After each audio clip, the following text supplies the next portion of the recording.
So, this is a video blog for my Immersive Storytelling module, which I've spent a lot of time on.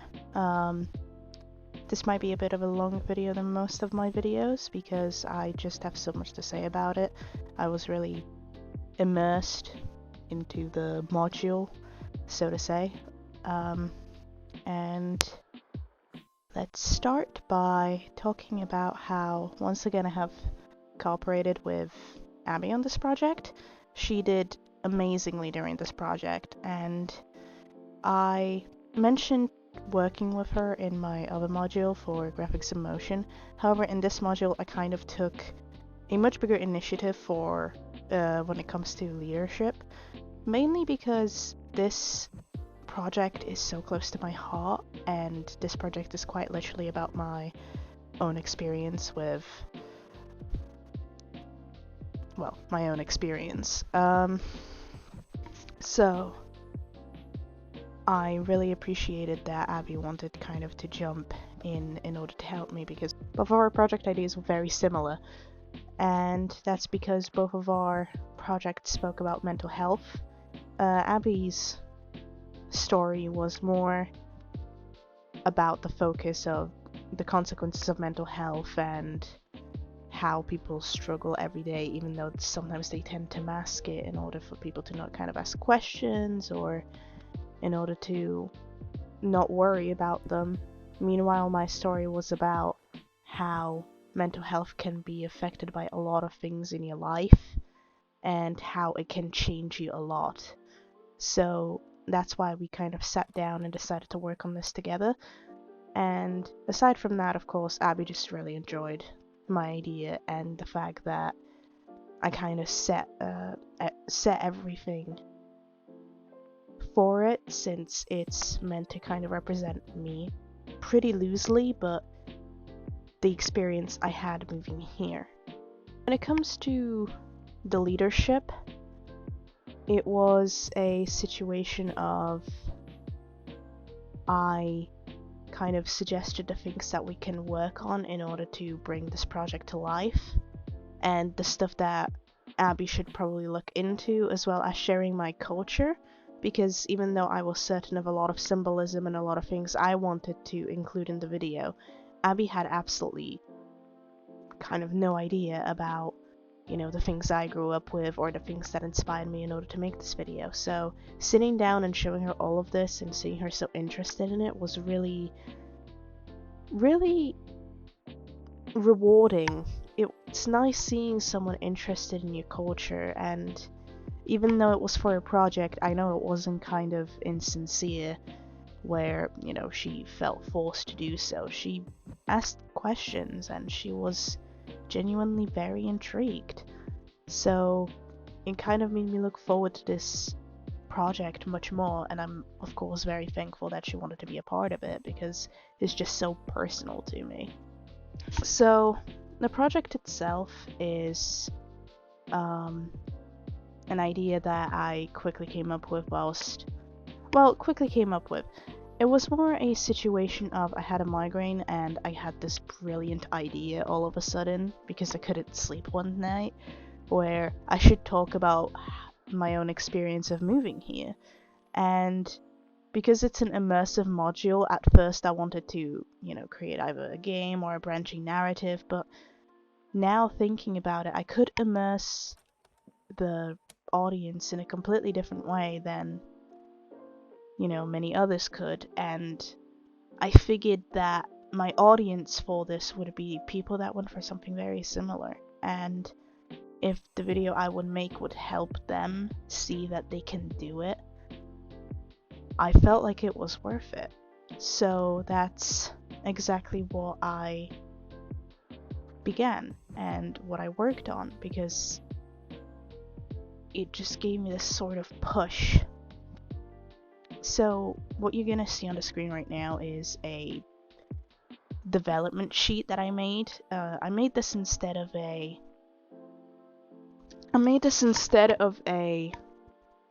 storyboard, and instead of writing down the initial idea, because I wanted to try a different way of creating of showing development and showing what the story is going to be about.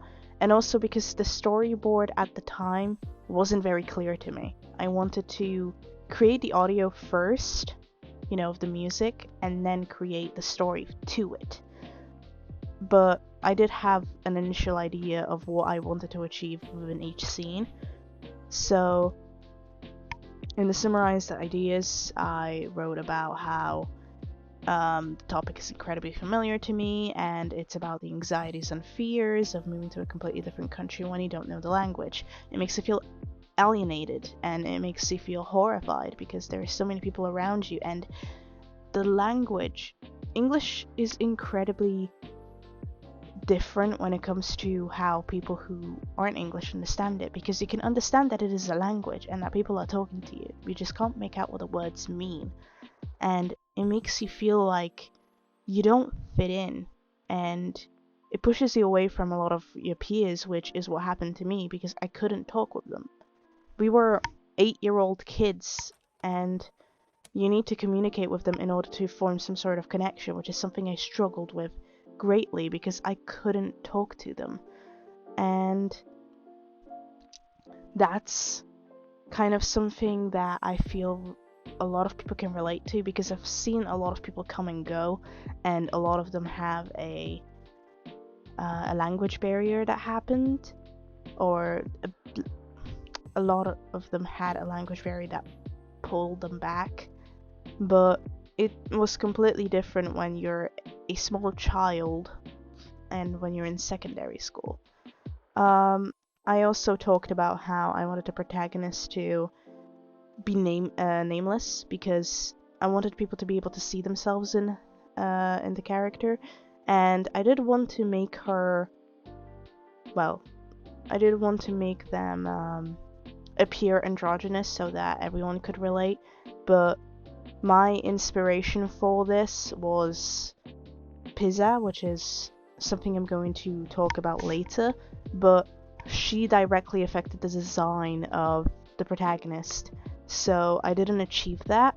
But I feel like having the protagonist be nameless and not talk, and instead hint at her language through, the surroundings, I felt like that was enough for people to be able to see themselves in the character. So the story is pretty simple. The character literally just moved to England in order to study, and she does have a language barrier. And she literally just unpacked, she settled in, she's putting all the plans where they need to go, and she's putting all her clothes away. Something that, I experienced multiple times. So it was a pretty clear visual at the start, and you can't tell what the language is aside from the little hints around. At first I wanted to include talking, but I decided against it. And eventually she decides to go, check out the area, see how she can get to uni, and other stuff like that. But the moment she goes outside, things kind of take a darker turn, because she starts hearing all of these people, and the conversations become overwhelming. So she starts being scared, and that anxiety comes over her to the point where she runs away back and shuts herself in, to which we see her kind of approaching the mirror, and then kind of gain that determination, to which there is a time skip, and then she tries again. That's the simple summary of the story, and within the timeline you can see that I included that by introducing the audience to the character's language, and then meeting the character. And I didn't include the sequence of the character getting ready to leave. It was meant to be like a dress-up montage, but I kind of decided against it because, I didn't feel like it fit the story well enough, and one of the scenes was meant to be like her putting on a scarf, and another one of her putting on shoes, but she doesn't have shoes. So that's why the montage didn't make it to the final animation. The character leaves the house filled with anticipation, and then the catalyst happens. The voices are getting obnoxious, heartbeat can be heard, and I would use audio in order to kind of show that anxiety overwhelming you, and that's why the audio is, well, the anxiety part of the audio is very overwhelming and very loud. And then, you know, the character shuts the voices out by closing the door and weeping. I also didn't include that. Instead, I kind of cut straight to her sitting on the bed. I felt like that was more of a more powerful scene than her closing the door. And also the solution to the ending, so seeing themselves in a mirror. There will be a montage of different books, songs, and speech attempts. This was also slightly changed. I didn't include any of her attempts of talking because, again, I didn't include any voice and any sort of other visuals of her until the very end, because I also had a different idea with the stylization of the animation, which instead would have kind of shown her improving. So again, the character is a university-aged individual, and I also had included a to-do list with other things that I wanted to research and try, and also ask the people, but that's for ask the teachers for help, but that's for me. And the other parts of this document, which you can read on screen as it's scrolling down, is that I included a moral and I included of how will I do it. And the how will I do it section is me contemplating a lot of things that I want to do, which is basically an extended to-do list. And moral of the story is, well, to put simply, everyone has to take a leap of faith. And that's because when I moved here and I was a kid, I realized how difficult it is for everyone around me, so my parents, and I wanted to kind of help them out. I wanted to be able to help them the way that they always helped me, so I would keep the problems to myself and I would not talk about it because I didn't want them to worry, or I didn't want them to regret the decision that they made that was made for my own well-being. And that's basically why I decided to kind of keep it to myself and instead try to learn as fast as I can, which was scary and it was overwhelming, but if I didn't do it, I don't think I would have improved in English the same way that I have now.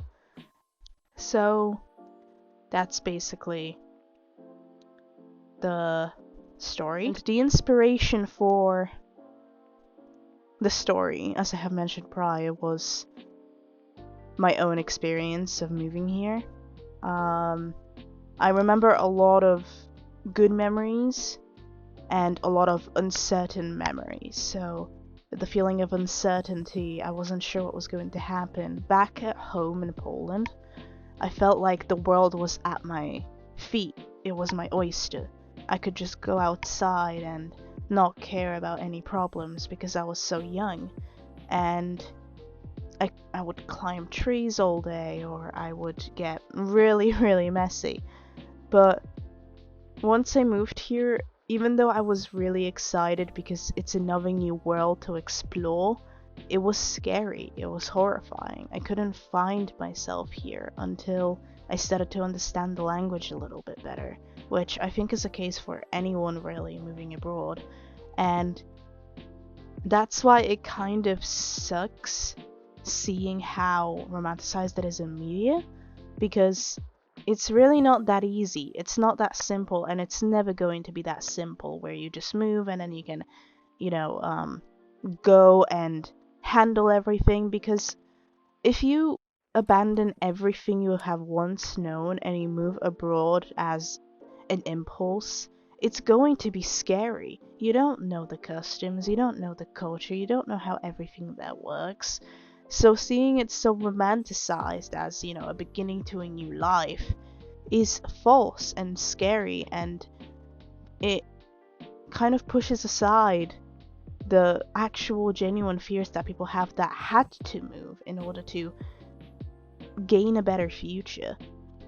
And of course, of the main story being influenced by my own experience, it wasn't enough to paint the whole picture. So I wanted the project and the video to kind of be relatable by me as of now. Like, how would I feel if I moved abroad now? And because I grew up and I can talk about it, but everything else, every other thing that influenced me to create this was things like the short movie If Anything Happens I Love You, which is beautiful and it's a wonderful story, as in the message it's trying to portray and how well it raises awareness of school shootings. But I would kind of recommend you to watch it yourself, because the words can't really describe just how powerful that short movie is. And for another influence, it was the game called Martial Law, which is a game about the PRL communism times in Poland, which my parents always talked to me about, considering they grew up through it. And that kind of inspired me to talk about my own story, because again, I felt like if it could help someone see that they can do it, then it was going to be worth it in the end. The art style was hugely inspired by a lot of art pieces that I have seen in my life, such as Edward Munch's Scream, and The Girl with the Chrysanthemums, I can't pronounce that flower, by Olga Poznańska, as well as Jan Matejko's Jester painting. Now, that was the inspiration for the overall vibe of the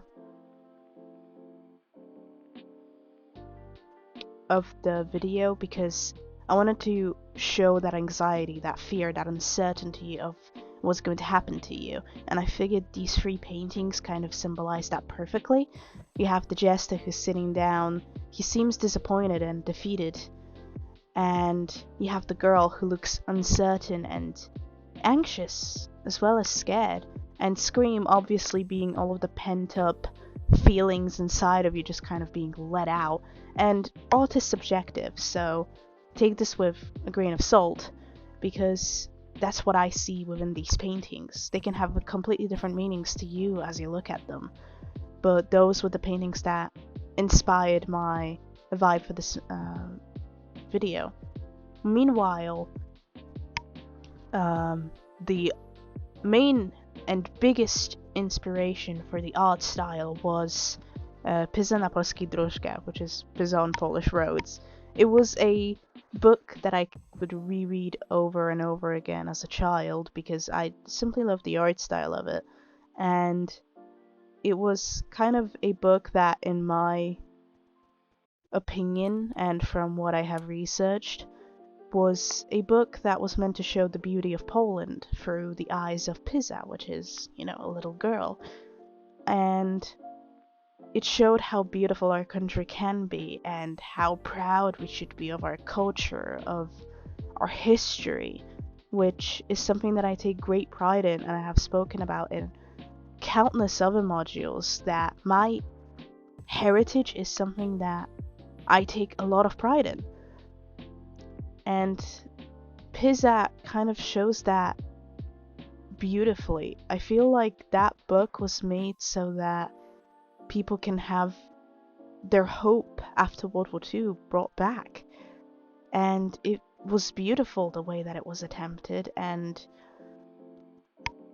the artist Adam Killian, who was born in Kiev and was a huge artist of the time, his art inspired me in such a wonderful way in this module, because his ink-like paintings were amazing. His stamps also were, as you will see on screen. They were so inspiring because they are so simple and so cute, but at the same time they hold so much emotion. And the stylization and the uniqueness of his art is something beautiful and something to aspire to achieve. Now,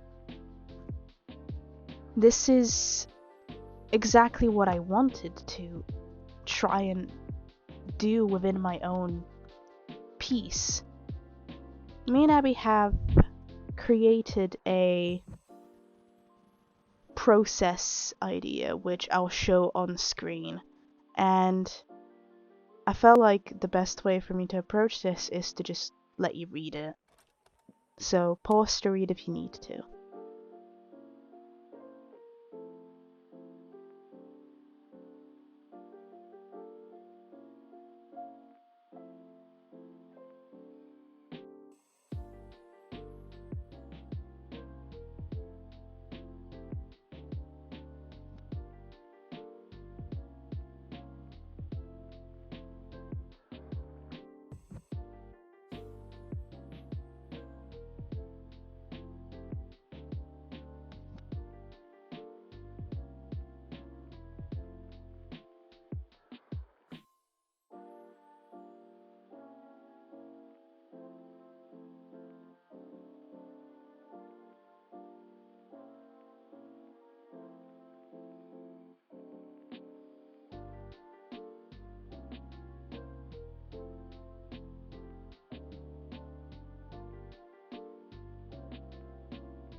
So within creating the animation style, I again used Pizza as an inspiration. So I made her head very round, I made her wear a dress, and gave her, unlike Pizza, I gave her long hair, which I wanted to animate and show movement with. And I showed Abby the color schemes, which we decided on the third one because it felt like the colors worked nicely, but we both agreed that all of the color schemes were really good. With the animation, the main thing that I wanted to do was have different animation styles. And one of them was a lineless sort of animation style, which I tried to make based on Night in the Woods, which has a very unique animation style. But after seeing that I really didn't like doing that, I changed it to just line work, and I realized that I could just incorporate both of them and show that this experience has changed her. So we started with lineless art, and then it went to just lineless art, and then it went to lined colored work, which would show that this experience changed her. And this is what I wanted to kind of do, because You see at first, she's full of excitement, she's a bit naive, she doesn't know what's going to happen to her. And then you can see the color disappearing from her, and eventually there is no color, and eventually the animation itself stops. This experience was horrible for her, and it changed her perception of the world. So no longer does she move around a lot, no longer is she approaching everything with excitement. She's now hesitant, and that's what the lack of frames between keyframes was meant to represent. It's the hesitation within her. And even when she gets her colors back, she's still hesitating, and she's still not fully animated, even though she has much more movement than she did before. So that was the main inspiration. Now, for the audio, there are two pieces of audio. One of them is, of course, the anxiety part of the video, where I basically put the sound effect of a heart beating, some whispers, and I also added the sounds of being underwater for that effect of, well, when I have anxiety attacks, it feels like my head is underwater. It feels like I can't catch a breath. It feels like I can't properly breathe. So that's what I wanted to sort of achieve. And I used Audacity mainly because it was recommended to me for video editing.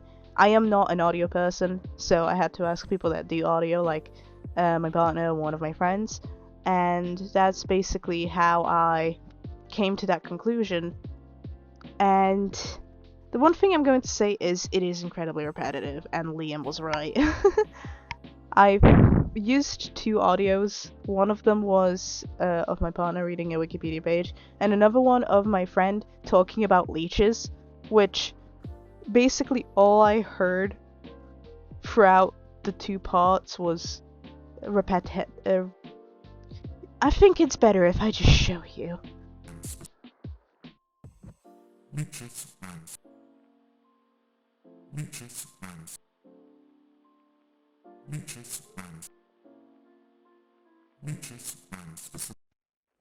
Yeah, it's not pleasant, and I feel like leeches are going to haunt my dreams after that one.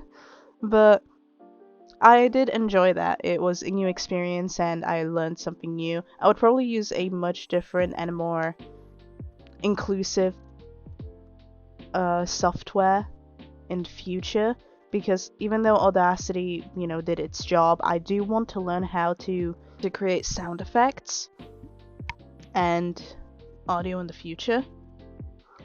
So I will probably look into a different software for my third year project.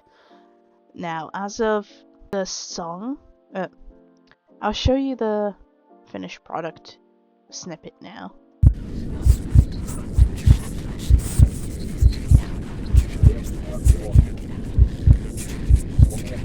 Yeah, it's a bit unnerving. But the other audio was made by a friend of mine. I wanted to collaborate outside of university, because even though I had a lot of friends help me out because they knew how important the story was for me, so they would talk to me about ideas, how best to represent things. I asked someone who was already doing audio. They are on a 3D course, and they asked me to create concept art for one of their antagonists in the video game, which I have done for them, and they liked it, and they said if I need anything, I can do something. So I basically asked them, to make audio for me, which I'm going to play in the background now, and I was very thankful that they did that for me, because it was very scary it was a scary thought to create an audio of your own, especially a 2-minute song, when I didn't know what to do. I felt like the best approach for me would have been to just do the anxiety part of the song, and ask a friend to do it, which I have credited them, of course, in the video, well, in the video's description, and they have been a great help because again, as I mentioned in my other module, instead of explaining things properly, I tend to kind of throw word soup at people and then have to explain it. So it basically, instead of cleaning up the soup, I kind of like smear it all over by accident. And when people can understand the word soup, I am genuinely really impressed. So that's why I'm very thankful for that. I will reflect on this. I do not enjoy animation as much as I thought I would. I was looking forward to creating an animation because I wanted to see how good it is. Back in college, I didn't create a proper animation. I had a lot of struggles with, the pandemic, my mental health, and my family's physical health. I'm not gonna go into it, but that basically held me back. And even though I always talk about how all you really need is determination in order to push yourself forward, because even if the world is going to prevent you from taking a step forward, if you continuously fight, you can manage. But my main problem was that I simply don't enjoy it.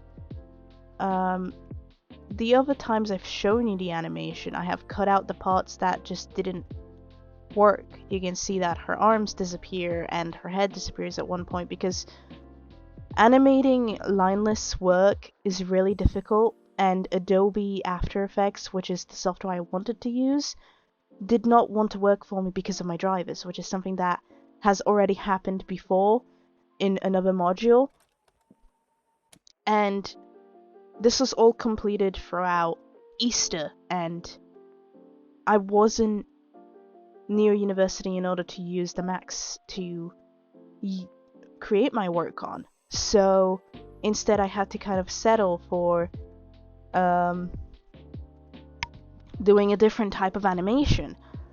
And you can see that a lot of the limbs tend to disappear and that it just doesn't work too well at times, which luckily I could have just cut out and looped. But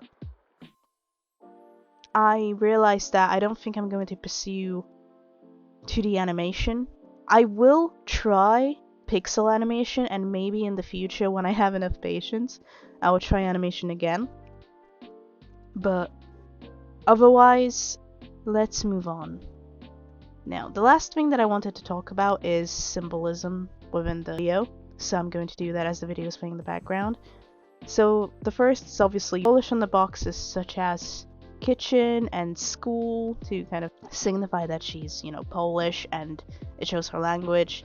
The to-do list, which is something that I tend to do a lot, which the words say, the list says unpack, familiarize yourself with the area, shopping, and prepare for the new school year. So that's what that meant. I didn't want to include any translations in the video because I felt like adding subtitles would kind of defeat the vibe that I was kind of going for. I want you to be unsure of what's happening to her. For the ladybug, I included the ladybug, which looks pretty bad, but I wanted to kind of include that as a way that they used to animate back in the 80s. But the ladybug is meant to represent kind of good luck, or, well, if you're superstitious, of course. And that's why I kind of wanted to include that. And on another side note, ladybugs are something that I used to say quite a lot, but instead of saying ladybug, I said ladybird, which no one understood what that meant, and I thought that it would be kind of a nice thing to include. And then, of course, the people appearing to the heartbeat and becoming distorted and kind of overtaking the screen. It's meant to represent the overwhelming anxiety that the character is feeling, because you feel like even if you're not in a crowd of people, you feel very claustrophobic when you have a panic attack, and that's kind of what I wanted to show by that, with the people covering her. And then you have, of course, the Lina appearing, which is meant to symbolize that she is starting to have a panic attack. She's going to break down soon. And even though she has a fake smile when her color drains, you can see that her expression changes fully until it just becomes ink-like animation. And eventually the music comes back, everything is black and white because that's how she sees the world. There is really no symbolism here in this room aside from a plant, which is meant to kind of calm me down, I suppose. I've heard some of that huge plants tend to calm me down, and I really like the sequence of the mirror because it shows her being apprehensive to kind of see herself. But when she does, she realizes that she can do better than this, and she's now really determined, and her colors come back. And the symbolism in the desk scene is really huge because you have the only titled book, which is English for Dummies, and then you have countless other books, you have crumpled pieces of paper, and you can see the backboard kind of changing. You can tell that a lot of time has passed because of the books and also the window. And when we zoom in on the board, you can see a little bee, which is representative of the friends that I had made at uni. The little four-leaf clover, which I still have mine. It's just for good luck. I'm pretty superstitious, so I figured it would fit very nicely. The rose, which is meant to kind of represent new romances aside from new friends. A certificate to show that she's doing very well at school. The photo of a dog because I have a little dog, and you can see. And also he's in the family photo with the mom, the dad, and the dog. And also you have a friends photo, which is at the bottom, and there's no specific people there, it's literally just kind of stickmen. But they are there, and that's kind of what the symbolism on this board is.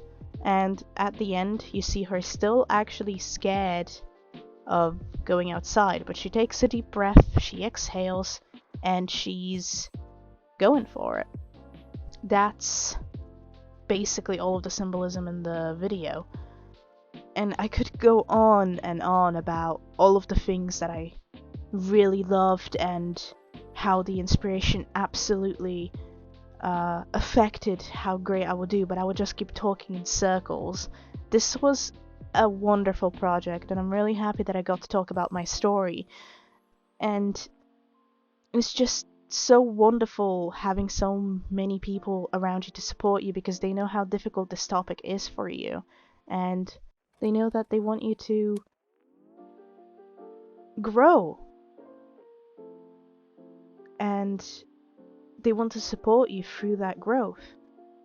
And if making this animation was a part of my growth, then I feel like I'm well prepared for the third year, where I would love to talk about more of important topics, and I would like to create a story that I have also went through in order to show people that, yeah, it's gonna be scary, of course, but you will eventually get through it, and you can do it because the only person holding you back is going to be yourself if you don't otherwise.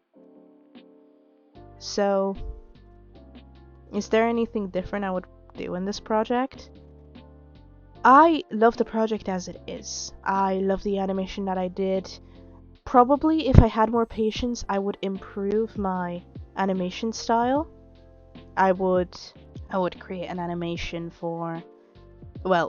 with a different art style immediately probably, but I do like that the art style changes. I feel like it's a very strong message of a lot of things are going to affect you consciously or subconsciously. And even though you don't really have physical scars, you're gonna have those internal ones that change you as a person and allow you to grow. I should know, it happened to me. But I don't think I would change much aside from the animation itself.